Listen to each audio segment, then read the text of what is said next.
want to begin with Godwin because we've been actually speaking to people who have known Shraddha, who've spoken to Shraddha, and who can give us a shred of evidence to tell us that it was a very, very abusive and toxic relationship. So Godwin, to you first. Your last conversation with Shraddha, you actually have been telling us, wasn't for, too much of a time, but what did you speak about? Did she mention anything about Aaftab? And this picture, I'm just going to be requesting our producers to keep that picture on the screens because that is the first pictorial evidence that today establishes what all of us have been saying, Godwin, for the last 4 days, that there was physical abuse, that there was torture. So Godwin, did you know all this? Absolutely, because I personally didn't knew Shraddha.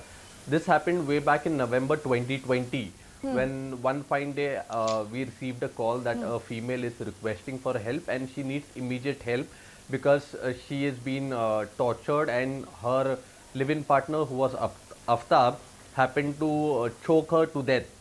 Now, because it was like someone who's trying to attempt a murder, we immediately tried getting Shraddha's detail. I got a number, we immediately tried calling her. And because she's a female, I didn't want to consult her on the road. So I called her immediately to my house. And after seeing her in person, I could see all the bruises on her face, her body.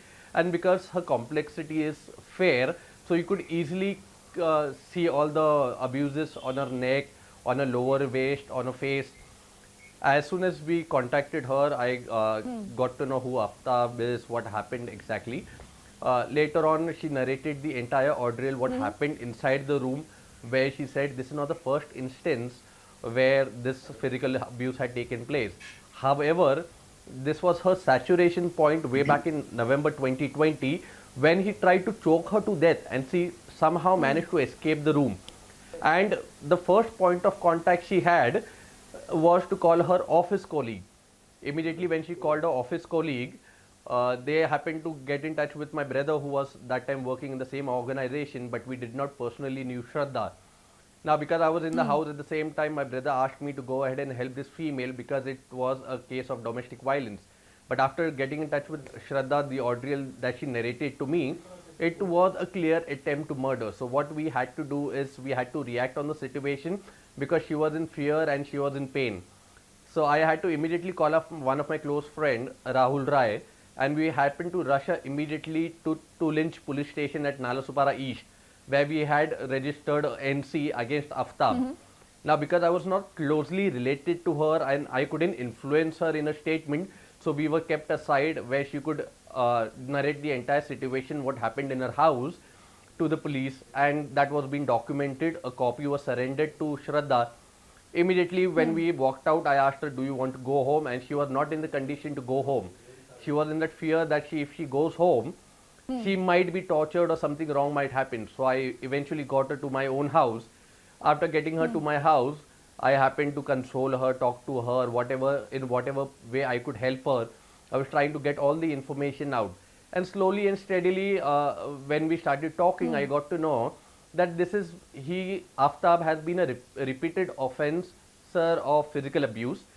However, the main players in this entire activity is Aaftab's mom and dad as well, because every time she was physically abused, Aaftab's mom and dad used to personally call Shraddha and emotionally baggage her with the burden, saying that you all are supposed to get married and with you he's well-to-do. If you leave him, he'll commit suicide.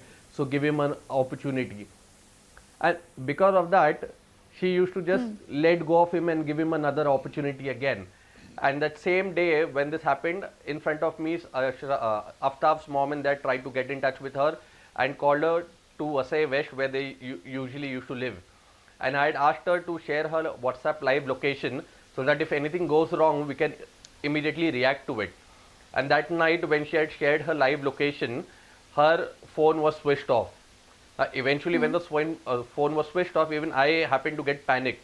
But the next day, immediately she happened to call me and she told me everything is fine and she wanted to meet me again. And when she told me his family is asking her to give another opportunity.